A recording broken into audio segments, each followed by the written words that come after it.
السلام عليكم، أهلا بكم في قناة أكلة بسيطة. النهاردة هنقدم أكلة من أكلنا الشعبي الجميل. مش مشترط إنك تكون غني أو فقير إنك تحب الأكلة دي. الأكلة دي جميلة ومناسبة لكل الناس. هنعمل البصارة.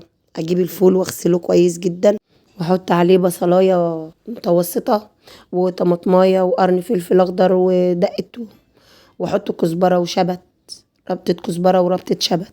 الكمية اللي أنا عاملاها ديت حوالي نص كيلو فول مدشوش. معلش يا جماعة، عندي برد في زوري يعني اعذروني.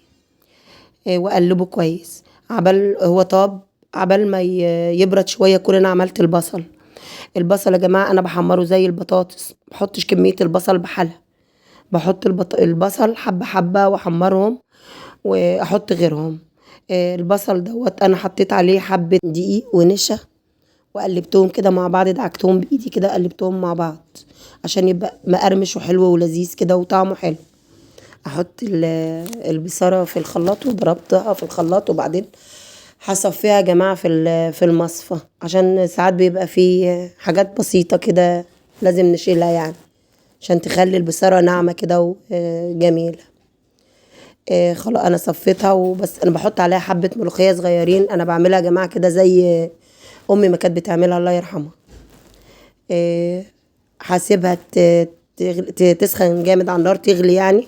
حطيت عليها حبة بصل من اللي انا كنت محمراه وحبة زيت، وهقلبها كويس واسيبها على النار. لو وصلتوا يا جماعة لحد هنا في الفيديو متنسوش تعملوا لي لايك واشتراك في القناة. هظبط الملح، ما بحطش انا الملح والكمون والكزبرة الناشفة بحطها هنا دلوقتي، ما بحطهاش قبل كده.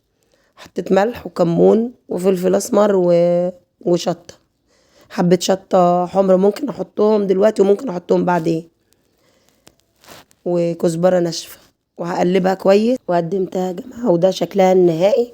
قدمت معاها بطاطس محمرة وبتنجان مقلي وفلفل مقلي وطماطم محشية دقة بتوم وكده، ومع العيش البلدي وجرجير.